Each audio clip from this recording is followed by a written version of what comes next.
Rich por parte do Bloque Nacionalista Galego, que terá un tempo máximo para a súa intervención de 45 minutos. Presidenta, señorías, público que nos segue. Galiza é un home en paro. Galiza é unha familia que non chega a fin de mes. Galiza é unha parella que non pode pagar unha casa. Galiza é unha muller que cobra menos que un home por facer o mesmo traballo. Galiza son 30.000 universitarios en perspectivas de emprego. Galiza é un inferno nas listas de espera sanitarias e milleiros de persoas que esperan a que lles paguen a lei de dependencia. Semellante descrición do país, señoría, non é miña. Semellante toma de partido polos colectivos que con maior dureza están a experimentar as consecuencias da crise non foi ferta por ningún dos deputados que sentan nos escanos da oposición. Quizáis non se lembre, pero é súa, señor Feijóo. Pronunciou-na vostede nun mitin enchantado o 23 de febreiro do ano 2009. E a seguir, quizáis levado pola emoción, engadiu: serei humilde e estarei á altura. No caso improbável, señor Feijóo, de que a súa preocupación fose sincera, que pasou con esta 2 anos despois? Pois, se vostede non se lembra, podemos facer algo de memoria. Se Galiza é un home en paro, 2 anos despois, hai en Galiza 248.000 galegos e galegas que non teñen emprego. Ou se quere, podemos sacar a maquillaxe do seu goberno. En Galiza hai 300.000 demandantes de emprego inscritos nas oficinas do Servizo Público. Se Galiza é unha familia que non chega a fin de mes, hoxe en Galiza máis da metade dos fogares galegos chegan con dificultade ou directamente non chegan a fin de mes. Hai máis de 600.000 galegos por debaixo do limiar da pobreza e a súa resposta é desmantelar os dispositivos de inclusión social. Se Galiza é unha parella que non pode pagar unha casa, nestes 2 anos do seu goberno, máis de 3.500 familias foron botadas dos seus fogares en procesos de execución hipotecaria. Entre tanto, o seu goberno abandona a promoción de vivenda pública e as axudas ao aluguer. Baste un dato. No ano 2010, só promoveron vostedes 44 vivendas de protección oficial. E a responsabilidade, señor Feijóo, é súa. Se Galiza son, como dicía vostede, universitarios en perspectivas de emprego, hoxe hai en Galiza 52.000 titulados e tituladas que engrosan as listas do paro. Máis do 40% dos menores de 25 anos están sen traballo. En estas condicións, señoría, hai que ter moito valor e moi pouca vergoña para afirmar que a natalidade é unha cuestión cultural, como se a mocidade galega ficase en casa dos pais até despois dos 30 anos por gosto, ou como se a precariedade que atravesa a súa vida lles permitise formular proxectos de futuro. Se Galiza é unha muller que cobra menos que un home por facer o mesmo traballo, hoxe a renda das mulleres galegas está un 20% por debaixo da dos homes. E as empresas que discriminan salarialmente as mulleres, señor Feijóo, seguen cobrando axudas do seu goberno.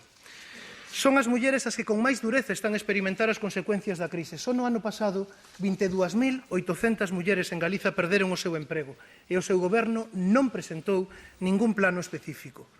Iso sí, foron bastante máis activos a hora de reducir o salario da liberdade para as mulleres vítimas de violencia de xénero, quizáis para entregarllo a asociacións integristas que negan a liberdade de elección das mulleres. Se Galiza é o inferno, como dicía vostede, das listas de espera sanitarias, daquela, señor Feijóo, hoxe máis de 275.000 galegos están ás portas do inferno.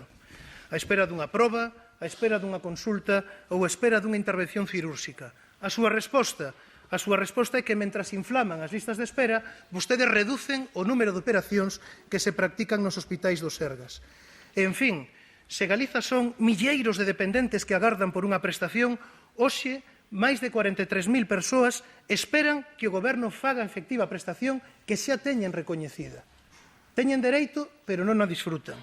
Cando vostede chegou ao goberno, señoría, Galiza era a terceira comunidade autónoma en aplicación da lei de dependencia. Hoxe somos a segunda pola cola, só por diante de Canarias. Estas son as cifras dos seus 2 primeiros anos de goberno. Así están as cousas, señoría. Podemos concluir que se mellorar a vida da maioría dos galegos e das galegas fose realmente o obxectivo do seu goberno, vostede fracasou. Hoxe Galiza,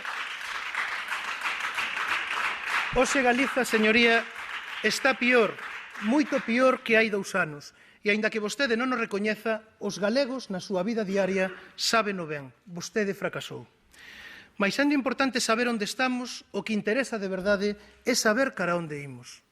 Se de verdade vostede acreditase que o fin da política son as persoas e non os mercados, que o fin da política é o benestar e non o déficit cero, son os intereses da maioría e non os privilexios duns poucos, daquela, señoría, non todo estaría perdido. Daquela, aínda poderíamos encontrar un espazo común sobre que discutirmos de políticas, de recursos, de estrategias, sabendo que ao cabo o que conta son as persoas. Ao menos poderíamos coincidir, e non sería pouco, en distinguirmos os medios dos fins. Coincidiríamos, por exemplo, en que a economía non é un fin en si propio, senón apenas un medio para crear benestar, igualdade e xustiza nunha sociedade dada, no noso caso, a galega. E coincidiríamos tamén en que algo vai mal, en que algo está errado, cando é o benestar, a igualdade e a xustiza os que se teñen que sacrificar no altar da economía, no altar dun sistema económico que só beneficia a uns poucos, e, por certo, de cada vez menos. Mais ben, o meu pesar, señoría, sospeito que non é así. Que o que lle tira o son a vostede non é o desemprego, nin a pobreza, nin tampouco os mozos que han de procurar fora as oportunidades que este goberno lle nega no seu país.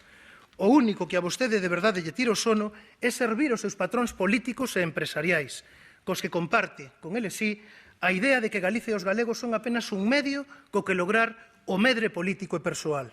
España como problema, Galiza como negocio. Esa, señoría, podería ser a súa divisa. E a xulgar polo que ten dito en algunha ocasión, vostede considera que todo vai ben cando o beneficio empresarial medra. Que a función do goberno se limita a crear condicións para que as empresas incrementen os seus beneficios e o mercado actúe sen restriccións, porque só deste xeito, razoan vostedes, as bondades do crecemento económico alcanzarán o conxunto da poboación. Unha das máis famosas formulacións desta teoría di que cando a maré enche, todas as embarcacións soben, do pailebote á chalana. Outra afirma máis obscenamente que cando os ricos comen, os pobres tamén se aproveitan das migallas que caen da mesa dos señores. A marxe de que nestas concepcións, as súas, asumes a desigualdade como algo natural, pregúntolle, señor Feijóo, lograron as súas políticas recuperar o beneficio empresarial en Galiza, crear emprego e distribuir o benestar? Penso que non. Se falamos de beneficio empresarial, o único que sobe é o das grandes multinacionais financeiras, enerxéticas e de comunicacións españolas que incrementan escandalosamente os seus beneficios. No ano 2010, Telefónica gañou 10.500 millóns de euros. O Banco de Santander, máis de 8.000 millóns. O Banco de Bilbao Vizcaya, 4.600 millóns. Repsol, 4.500. Endesa, está o seu xefe Aznar, 2.500 millóns. Iberdrola, 1.600 millóns. Gas Natural Fenosa, 1.300 e así poderíamos seguir. E non esquezamos que moitas destas empresas construíronse a partir da explotación, sen contraprestación ningunha, dos recursos naturais e dos recursos enerxéticos deste país. Mais a inmensa maioría das empresas galegas, señorías, non lles vai tan ben. Semella que os beneficios destas grandes empresas construense cos problemas polos que atravesan as empresas pequenas e medias e os autónomos do noso país. Semella que os beneficios escandalosos destas empresas proceden da suba do factura da luz, proceden dos impostos que eluden e que deberían pagar, proceden da reducción continuada dos salarios e da precariedade laboral, mais proceden tamén dunha política consciente de apoio público a estas grandes empresas en detrimento das PEMEs e dos autónomos, que non nos esquezamos, son os que crían a maior parte do emprego no noso país. Sei ben, señoría, que se trata dunha tendencia xeral impulsada activamente polo goberno español, mais o goberno galego, o seu, non é inocente. Tamén vostede pon o seu grau de area, por exemplo, cando prima as grandes superficies comerciais sobre o comercio tradicional e de proximidade a través da nova lei de comercio, ou, por exemplo, cando contrata con empresas foráneas produtos que lle poderían servir e que poderían encomendar perfectamente a empresas galegas. Deberá explicar vostede, señor Feijóo, por que o Xacobeo encomendou a dúas empresas madrileñas o Plan de Medios e o Plan de Comunicación, ou por que o Consorcio Galego de Servizos de Igualdade e Benestar contrata con 3 ignotas empresas madrileñas e faino a través da adxudicación directa os mandilóns, o enxoival e a lencería para as galescolas e os centros de día. Polo demais, a súa política industrial de existir é un continuo ila virando, unha rapañota de recursos públicos distribuídos en máis criterio que o pagamento de favores e a compra de vontades. A súa política de internacionalización de empresas, cando se concretiza, señor Feijóo, tradúcese en financiar con cartos públicos a deslocalización a China ou a Marrocos. Así sucedeu no caso de Caramelo.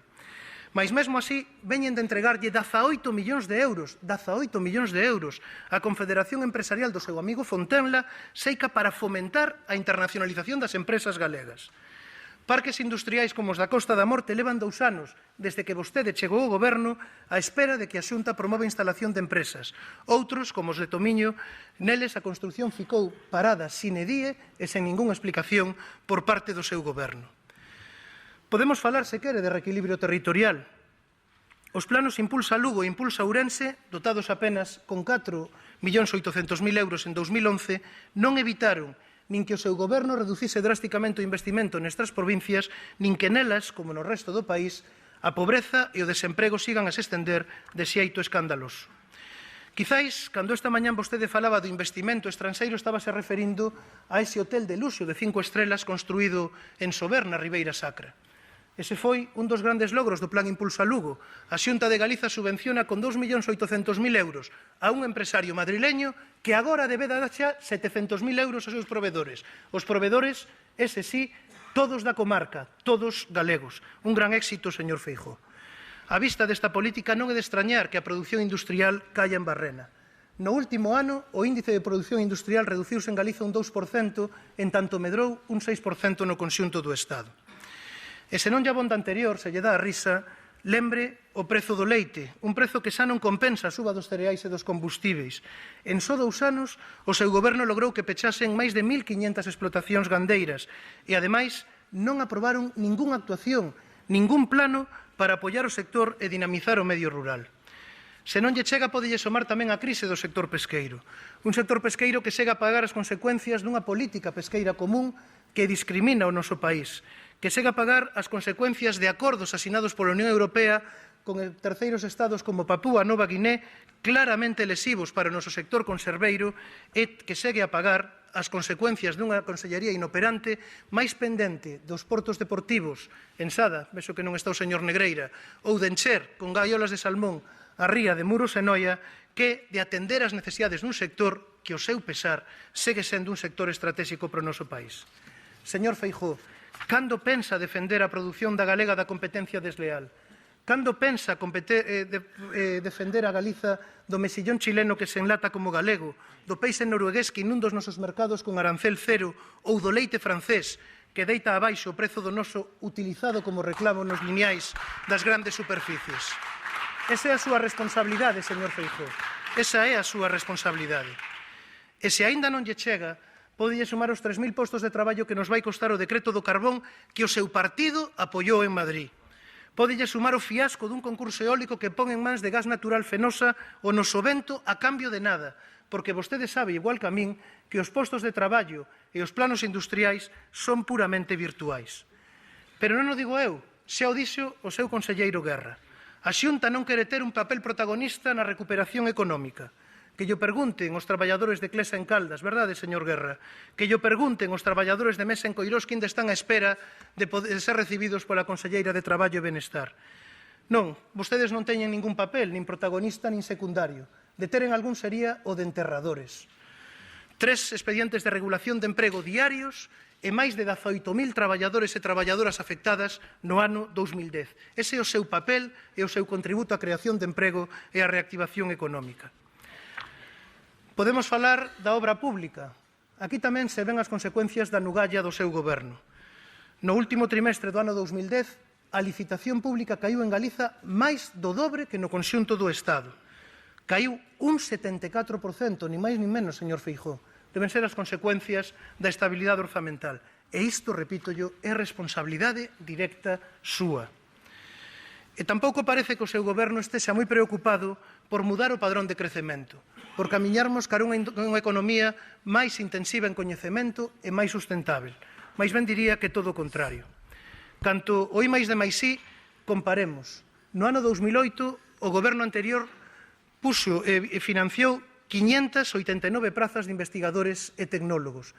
No ano 2010, a súa Consellería de Economía e Industria financiou apenas 15 prazas. Isto reflicte perfectamente os recortes que o I+D+I experimentaron desde que vostede goberna. Un 20%. Un recorte dun 20%, señor Feijóo. Esta falta de ambición tamén se ve no caso do financiamento das universidades. O seu novo plano de financiamento do sistema universitario galego renuncia expresamente á converxencia do financiamento do ensino superior coa media estatal e coa media europea de investimento público. A vista do apoio non é de extrañar que investigadores, universitarios e tecnólogos procuren fora de Galiza o recoñecemento e as oportunidades que o seu goberno lles nega no noso país. En materia ambiental, o seu novo plano de residuos confirma a aposta pola incineración e a vertedura de lixos sen control e sen compactación previa, o que están a facer agora no complexo de Sogama en Cerceda. Ameazan con construir unha nova Sogama no sul de Galicia, pero cuídanse moi ben de revelar a ubicación. Iso xa o dirán cando pasen as municipais. En todo caso, que queda claro que tamén en materia de residuos o beneficio das súas empresas amigas prima sobre a protección ambiental. Quizáis por iso abandonaron a educación ambiental e fan ouvidos sordos o manifesto pola educación ambiental galega asinado xa por máis de 100 entidades.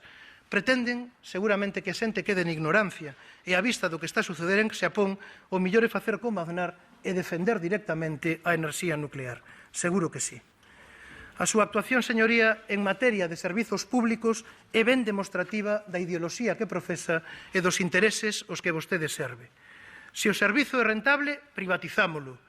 Se non é rentable, desmantelámolo. E esta máxima aplícase de modo e con ritmos diferentes dependendo do ámbito no que se trate. Cando se trata dos servizos sociais, aplícana con toda a súa crueza. Aí está a privatización da atención a maiores, a menores e a dependentes e o desmantelamento de servizos nos que non hai negocio. Así sucede en materia de loita contra a pobreza e a exclusión social. Ven de denuncialo o Valedor do Pobo nun recente informe sobre a situación das persoas sen fogar en Galiza. Quizáis era isto que se refería cando na súa investidura vostede falou de superar a contraposición excluinte entre público e privado. 2 anos despois da súa chegada ao goberno, señor Feijóo, hai 20 centros de día construídos e sen abrir, á espera de que se privaticen. Ben se ve que para vostede é antes o beneficio das empresas amigas que a atención ás necesidades da xente. Na educación, a degradación programada do ensino público precisa de outras ferramentas. Reducir as axudas para comedor e actividades extraescolares nos centros públicos mentras concentran nos centros privados programas como Avalar ou as aulas plurilingües. Reducir a oferta de emprego público para profesorado e persoal de apoio en tanto financian con cartos públicos centros que segregan ilegalmente o alumnado. Eliminar a gratuidade do libro de texto en canto gastan 6 millóns de euros, señor Feijóo, en sustituir os libros en galego por libros legais en castelán. De paso, afunden a industria editorial galega, pero a vostedes tanto lles ten. Dos recortes que en nome da austeridade aplica o seu goberno en todos os niveis educativos, desde a formación profesional á universidade, só se libra o ensino privado e faltaría máis as políticas contra o galego, que no ámbito do educativo aplican vostedes con especial saña. Na sanidade, señoría, vostede que foi un adiantado das fundacións sanitarias promove agora a privatización directa de hospitais e centros de saúde. Grazas a vostede imos pagar por estas infraestructuras máis de 3 veces o seu valor real e, ademais, subordenaremos a protección da saúde dos galegos, o servizo público sanitario, o interese das empresas. En tanto, a súa conselleira gasta millóns de euros en campañas publicitarias, campañas enganosas cando falan de novos investimentos e campañas gravemente tendenciosas cando tentan botarlle a culpa aos pacientes do deficiente estado dos servizos, tal e como aconteceu coa recente campaña do uso responsable dos servizos sanitarios. Mais non lle funcionou o plano estratégico, non lle funcionou ningún dos 135 plans que prometeu o ano pasado e este ano fiou o éxito do seu programa económico a 2 cousas: o ano xacobeo e a austeridade. Podemos, señoría, falar do ano xacobeo. É significativo que vostede aínda non comparecese neste Parlamento para dar contas, para avaliar o impacto económico do xacobeo. Ten afirmado nos medios que o 2010 foi o mellor ano santo da historia. Fala de que houbo 9 millóns de visitantes. Fraga falaba en 2003 que houbo 12 millóns, pero, bueno, deixémolo, o mellor ano xacobeo da historia. Pero mire, se o Produto Interior Bruto en Galiza no ano 2010 medrou apenas 1/10, como pode vostede manter que o xacobeo supuso un incremento dun punto no crecemento económico no noso país? Como explica vostede, señoría, que en pleno ano xacobeo a cifra de negocios do sector hostaleiro en Galiza baixase máis que no conxunto do Estado, e que o sector turístico en pleno ano xacobeo destruíse emprego neto no noso país. E se iso foi así, se o sector turístico baixou en pleno ano santo, que vai pasar no ano 2011 toda vez que fracasaron os seus intentos de prorrogar o ano santo, señor Feijóo? Cales son os seus programas? Cales son os seus planos? Daquela fica só a austeridade e a observancia estricta do dogma de estabilidade orzamental. Por experiencia sabemos que estas políticas só nos afunden máis na crise, cando se elimina ou se reduce a protección social, cando se recortan os salarios, pensións e subsidios, cando se incrementan os impostos sobre o consumo, cando se degradan os servizos públicos como consecuencia da crise, o que se fai en realidade é distribuir a riqueza, decidir como se distribúe a riqueza. O que se fai en realidade é reducir a parte que lle corresponde aos que viven do seu traballo e incrementar a que corresponde aos grandes bancos e aos especuladores. Vostede sabe que esta política de austeridade non é neutral, non é socialmente neutral, bate no lombo da maioría dos galegos e das galegas. Di que non somos impostos, señor Feijóo, mais isto é unha verdade a medias. Vostede baixa os impostos aos adquirentes de segundas e terceiras vivendas, mais súbellos o conxunto da poboación a través dun canon da auga que nunha mostra inédita de voracidade fiscal grava pozos e traídas particulares nos que o seu goberno non investiu ningún só peso. Os galegos e as galegas deben saber, señoría, que despois das eleccións municipais vostede vai subir os impostos até un 400% a todos os galegos que consuman auga, seña cal seña a súa orixe e seña cal seña a súa finalidade. Esa é a súa política fiscal, baixar os impostos aos ricos e subirllos o conxunto da poboación. E recoñezamos con todo, señoría, que o seu goberno aplica unha peculiar concepción da austeridade. Di que non se debe gastar o que non se ten, mais apenas en 2 anos de goberno vostede incrementou o endebedamento no noso país en 2.257 millóns de euros. Eu non lle tería nada que dicir se o tempo incrementase o benestar, millorase os servizos públicos ou subise o investimento productivo, mas non foi así. Vostede incrementa o endebedamento en 2.257 millóns de euros, o tempo que degrada os servizos públicos, reduce o investimento e os galegos viven cada vez pior. E isto sen contar a débeda oculta, o que chaman no plano estratégico o pagamento aprazado, é dicir, o que van ter que pagar os gobernos seguintes polos hospitais, as autovías e os centros de saúde que agora vostede está privatizando. Esa débeda oculta ascenderá a finais do ano 2011, de se cumpriren as súas previsións, a 1.500 millóns de euros. E vostede dixo pola mañán que non ían hipotecar a acción de gobernos futuros, que non ían legar débeda ás seguintes xeracións. Isto é débeda, señor Feijóo. Aínda que non compute como déficit, isto é débeda que terán que pagar os galegos e as galegas. É certo, vostedes seguen a mellor tradición hipócrita da dereita española. Din unha cousa e fan a contraria. A teoría parece que a saben ben, mas fora de recortar o que pode incrementar o benestar da poboación, recoñeza que o seu partido practica ali onde goberna unha austeridade ben curiosa. Alto endebedamento, alto gasto corrente e nulo investimento productivo. Así sucede nas deputacións de Ourense e Pontevedra. Así sucede na inmensa maioría dos concellos gobernados por alcaldes e alcaldesas do Partido Popular. E así sucede tamén, non ia ser unha excepción, na Xunta de Galiza. Desde que vostede chegou ao goberno, señor Feijóo, o investimento público da Xunta reduciuse nun 45%. Deixou vostede de investir máis de 657 millóns de euros. Parece que lle sobran os cartos, señoría. No ano 2009, o seu goberno apenas executou o 63% do investimento previsto. E no ano 2010, a cousa está aínda pior. Cos últimos datos que temos, os datos correspondentes ao mes de setembro, o seu goberno apenas executou o 34% do investimento previsto. E, por certo, xa que vostede presume de pagar as facturas en 30 días, explíquelle a señora Farjas como é que en decembro do ano 2010 a Consellería de Sanidade ten 112 millóns de euros en facturas sen pagar cunha demora media de 151 días. Esta é a solvencia da que fala o seu goberno, señor Feijóo. Isto é non meter facturas na gaveta, ou isto é a forma que ten vostede de conseguir o déficit cero, ter os provedores meses e meses en cobrar as súas facturas.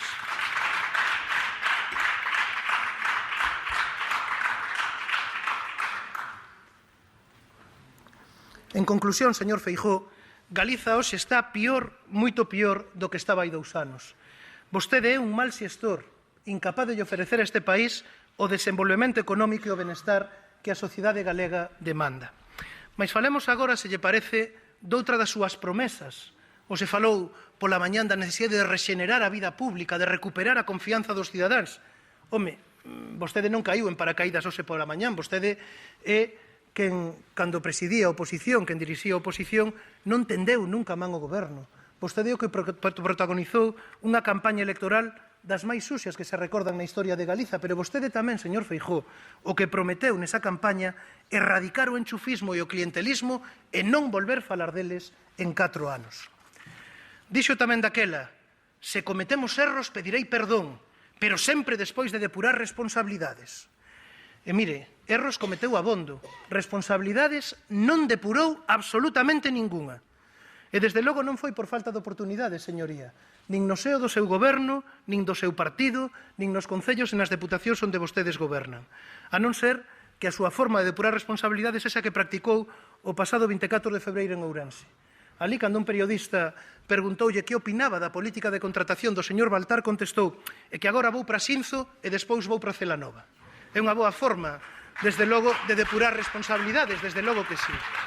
Agora para Xinzo e despois para Celanova. Pregúntome que excusa porá para evitar responsabilizarse, para evitar responder desta Cámara por que hai tránsfugas comprados con diñeiro público, señor Feijóo, que encabezan as listas do seu partido en Mos, en Abegondo e en Folgoso do Caurel. Que excusa vai poñer agora? Pero, señoría,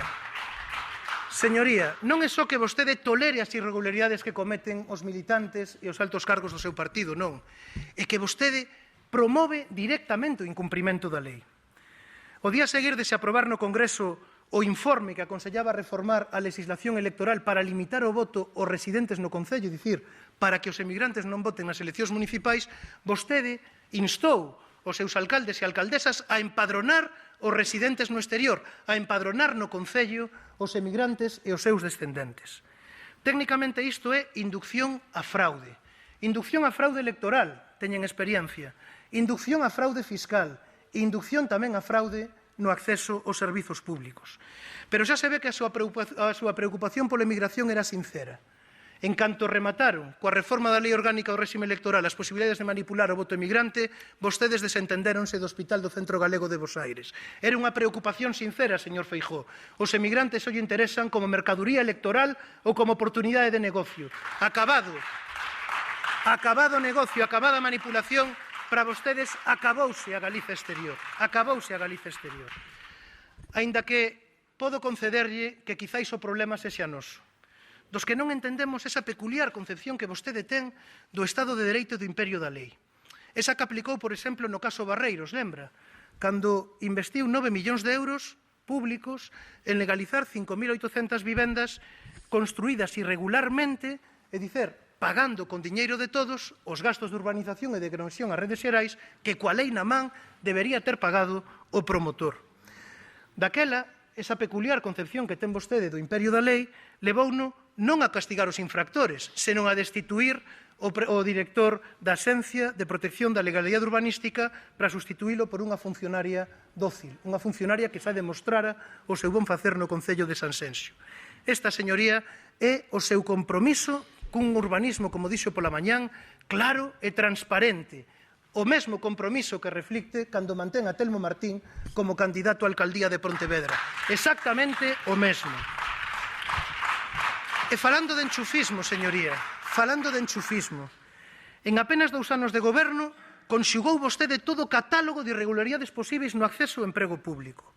Exames que se filtran, opositores que participan no proceso de selección, poden acceder, por tanto, aos exames. Opositores que son membros de tribunais, opositores que son familiares de altos cargos e son xulgados polos seus parentes. E así poderíamos seguir. E diante deste escándalo, cal foi a súa reacción? Iso sí, unha vez xa que os casos saíron aos medios, o único que vostede dixo, aquí tampouco depurou ningunha responsabilidade, foi decir que son situacións graves e non desexáveis. Bueno, polo menos a súa conciencia supoño que quedaría tranquila, señoría. E clientelismo. Clientelismo. Eu non sei vostede, eu por clientelismo, señoría, entendo o uso partidista, o uso sectario dos recursos públicos. E aquí recoñezo que vostede é un campión. Aquí vostede bate marcas. Bate marcas de manipulación dos medios de comunicación públicos, os que volveron as listas negras, en os que se censura calquera opinión crítica ou incómoda para o seu goberno. Marcas de sectarismo na relación entre a Xunta e os concellos. Aquí os fondos non se reparten en función de criterios obxectivos, senón dependendo da cor política do goberno municipal. Traducido á práctica, isto supón que para a maioría dos galegos que teñen a sorte de non estar gobernados nos seus concellos polo Partido Popular, o seu goberno négalles recursos para a inclusión social, recursos para fomento do emprego ou recursos, por un exemplo máis, para a atención á poboación inmigrante. Nas súas mans, señoría, vostede que prometeu erradicar o clientelismo, os recursos públicos convírtense en lubricante da maquinaria electoral do Partido Popular. Eu non podo imaginar un exemplo máis acabado, máis exacto de clientelismo. Mais, señoría, sendo grave todo o anterior, a corrupción máis grave, a maior mostra da indixencia moral na que o seu goberno se move é a crueldade coa que se ensañan cos que menos teñen. Os que menos teñen que son precisamente os que máis precisan da axuda do goberno. Esta Cámara e este deputado non esquecerá, non esquecerei nunca, señor Feijóo, a forma en que vostedes deixaron sen ingresos a mulleres, a mariscadoras maiores de 65 anos que non puideron completar a súa cotización. A crueldade coa que a conselleira de Pesca dixo é que estamos en contra da política de subvencións, depende para quen, verdade, señora conselleira, depende para quen. Señor Núñez Feijóo, falamos de 700.000 euros anuais. Moitos menos cartos dos que vostede gasta no seu tour semanal pagado por todos os galegos. Moitos menos cartos, señor Feijóo, dos que vostede gasta todas as semanas en viaxar a Madrid a andar por platós e estudos radiofónicos de extrema dereita. Bastante menos.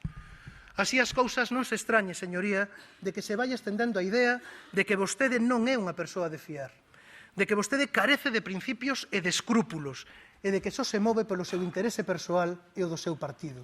Esta é a imaxe que se vai estendendo de vostede na sociedade galega e penso que é un reflexo fiel da realidade. Vostede, señoría, como presidente de Galiza, ten que defender o país. Xa sei que non o fai por vontade, pero terá que facelo por imperativo legal, e que así o impón o Estatuto. Ten que defender o país. Vostede ten a obriga legal de defender os intereses e de defender a identidade deste país. Mais vostede, como presidente, dedicou os maiores dos seus esforzos xustamente o contrario. O seu desinterese, señoría, en combater o desemprego contrasta co empeño que pon en combater a nosa lingua. Contra o parecer do Consello Escolar e do Consello Consultivo, a pesar da oposición da comunidade escolar, aprobaron un decreto que persegue, ese é o gran logro do seu goberno, excluir o galego do ensino das matemáticas e das ciencias e na práctica do ensino infantil. A onde non chegou a súa enquisa ilegal, chegou a longa man da súa inquisición lingüística.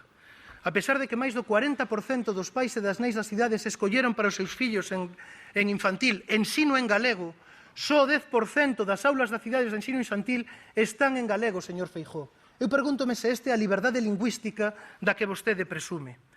Se cadre a mesma liberdade que aplican na xustiza, onde o programa Minerva, que ironía, a deusa romana da sabedoría, impide aos funcionarios e aos xuíces o uso da nosa lingua.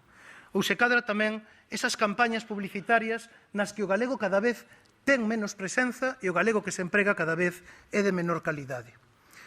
Este mesmo desprezo polo propio explica unha política cultural que logrou algo nunca visto. Logrou por de acordo a todos os homes, a todas as mulleres da cultura e polos de acordo en algo. Este goberno, señor Varela, está esganando a cultura deste país. O señor Núñez Feijóo, vostede non esgana a cultura galega só por razóns orzamentais. É grave, señorías, a situación na que se encontra o teatro, a situación na que se encontra o audiovisual ou a situación na que se encontra a industria editorial galega. Mais o máis grave é o desprezo e a falta de interese con que as iniciativas e os proxectos das industrias culturais e dos creadores deste país son recibidos polo goberno. Desprezo que contrasta coa obsequiosidade, coas atencións que recebe calquer produtor, calquer criador ou calquer industria cultural foránea. A programación do Xacobeo penso que reflicte perfectamente o que estamos dicindo.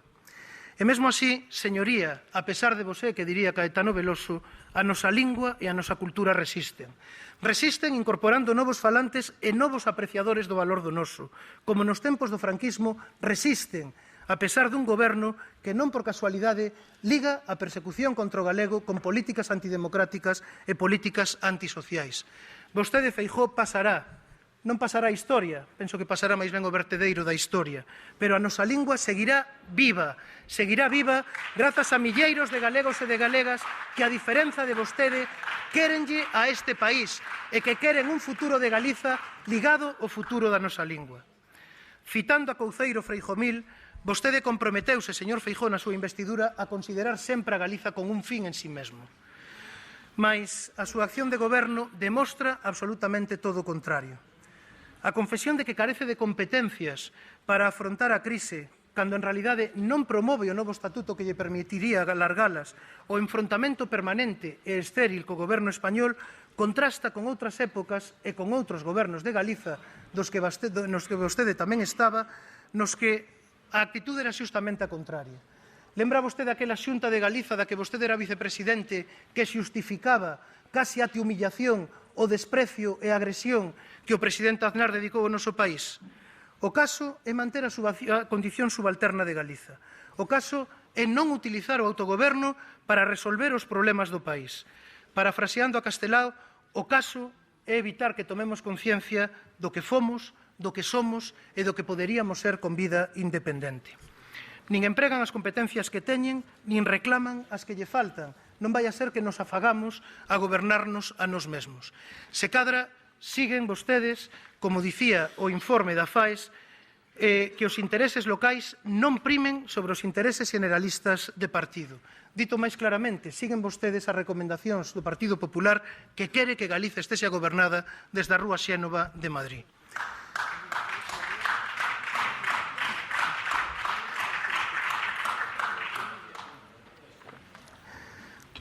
Por iso, señor Feijóo, na súa acción de goberno, os intereses de Galiza sempre se pospoñen os cálculos e as directrices do seu partido. Xa lle dicen que por ordes do seu partido, os deputados galegos do Partido Popular en Madrid votaron a favor do decreto do carbón. Por orde do seu partido, os deputados galegos do Partido Popular votaron en contra da transferencia das competencias de tráfico no noso país. E tamén, por orde do seu partido, asinou vostede un sistema de financiamento que non garante os recursos que os nosos servizos públicos precisan. Por certo, señoría, vostede descobre agora que o sistema de financiamento é un mal negocio para Galiza. Nos llo dixemos desde o principio, e daquela vostede justificou a sinatura do acordo para non perder 636 millóns de euros adicionais. Pregúntome onde están eses cartos.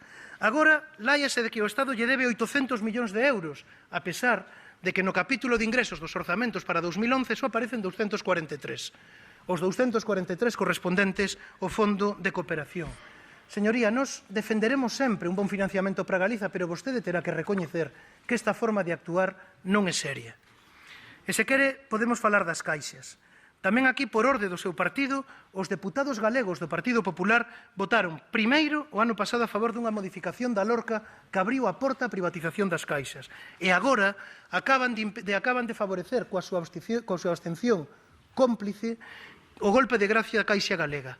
O golpe de gracia para entregar a Caixa Galega a prezo de saldo á grande banca española e aos especuladores. Que diferenza con outros gobernos, señor Feijóo? O goberno catalán presionou directamente para salvar as caixas de aforro catalanas, chegando mesmo, segundo din os medios, a modificar o decreto lei no último momento, cando xa estaba o Consello de Ministros reunido. Vostede, sen embargo, preferiu confiar na improbável promesa de Mariano Rajoy de defender a Caixa Galega.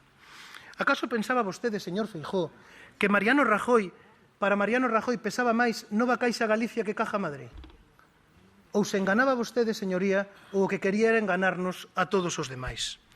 Cando o Bloque Nacionalista Galego instou a vostede a liderar unha posición común en defensa da Caixa Galega, vostede preferiu esperar a que o goberno español aprobase o decreto.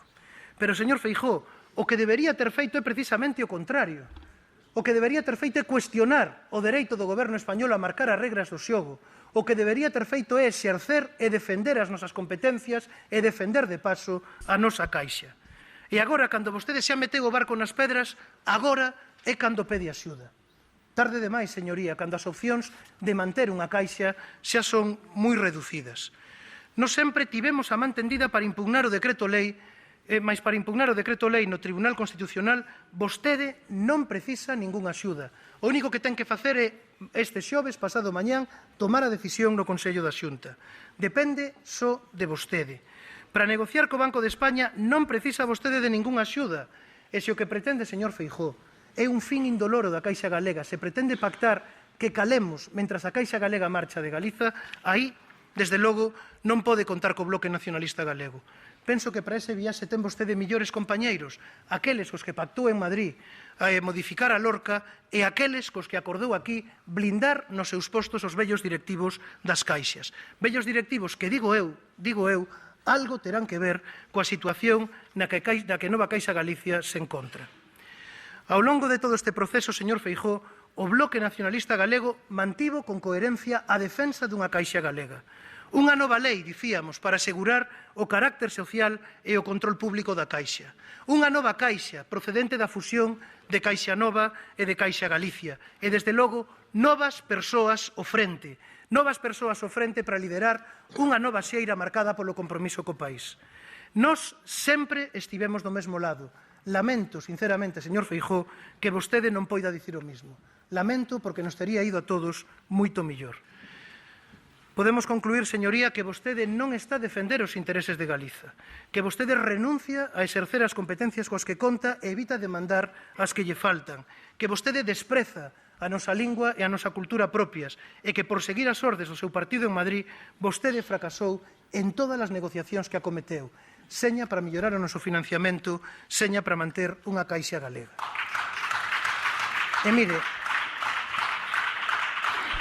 señoría, eu entendo que a situación é difícil, pero desde logo que debería facer vostede é buscar respostas reais aos problemas do país.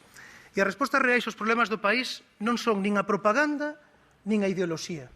E cando falo de ideoloxía, falolle de falsas solucións a preguntas mal formuladas. Se vostede entende que o principal problema da educación é darlle autoridade aos profesores que xa a teñen e endurecer o réxime disciplinario, pensamos que vostede se engana, señoría.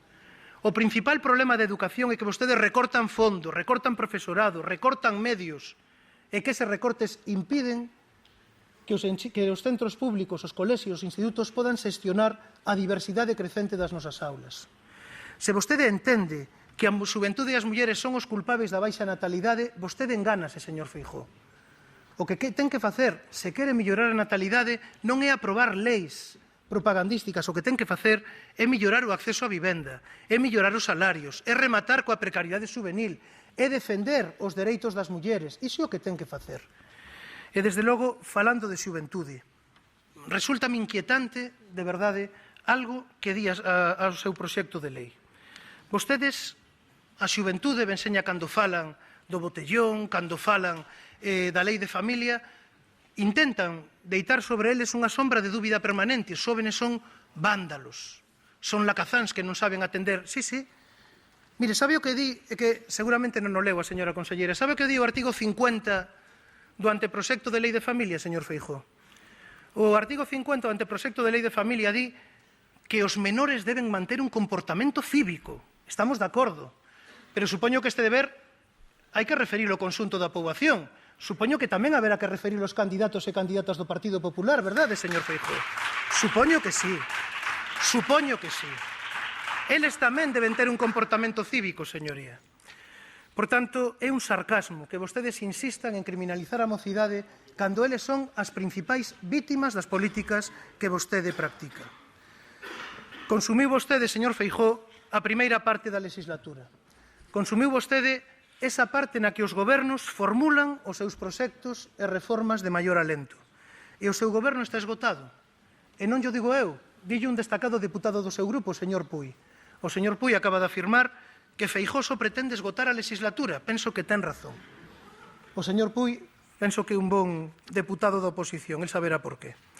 Pero miren, frente a un goberno esgotado e sen proxecto, o Bloque Nacionalista Galego exerceu estes 2 anos unha oposición firme, traendo á Cámara os problemas reais do país.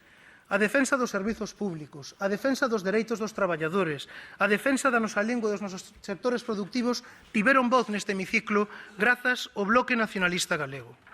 E o Bloque Nacionalista Galego mantivo unha voz firme, pero tamén unha voz responsável e coherente, unha voz que non fuxiu do compromiso cando a defensa dos intereses de Galiza así o reclamaba. Só lamentamos, señoría, que o seu goberno non soubese estar á altura e malversase o apoio que lle prestamos para lograr un financiamento millor para defender a nosa economía ou manter a nosa caixa. Vostede, señoría, carece de credibilidade para ofrecer agora novos acordos. O que ten que facer é traballar, é gobernar, poñerse a dirixir este país. Xa llevan sendo horas. En todo caso, señoría, de vostede depende cambiar de actitude e rectificar. Díxenllo ano pasado e reitérollo agora. Se quere loitar contra a crise salvaguardando os dereitos dos traballadores, dos autónomos e promover a economía productiva, o Bloque Nacionalista Galego está aí. Se quere defender con firmeza os dereitos de Galiza nos apesco, nos leite, a nos enerxía, en Madrid e en Bruselas, aí está o Bloque Nacionalista Galego. Se quere defender servizos públicos universais e de calidade para todos, aí está tamén o Bloque Nacionalista Galego.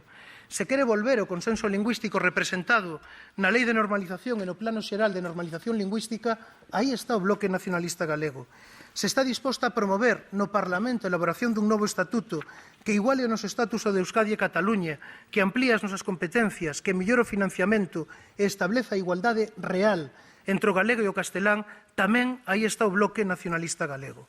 No noso traballo de oposición, señoría, están as bases da alternativa que Galiza precisa. Alternativas de goberno e, sobre todo, políticas alternativas. Políticas alternativas para recuperar o sentido xenuíno da democracia, para que os gobernos elixidos polo pobo defendan os intereses do pobo e non os intereses dos mercados. A idea de que os sistemas económicos están para crear benestar e unha vida digna para todos. A idea de que en Galiza o autogoberno é unha condición indispensable para lograr unha sociedade máis xusta e máis estável, e que na identidade e na lingua que nos une, señoría, está a enerxía coa que esta bella nación, superando a crise, construirá un futuro mellor para todos e para todas. E non teremos que agardar 2 anos para construir esa alternativa. O próximo 22 de maio, os galegos e as galegas comezarán desde os concellos a construir a alternativa de goberno que este país precisa con urxencia. Máis nada e moitas grazas. Moitas gracias, señora Emerit. Remata así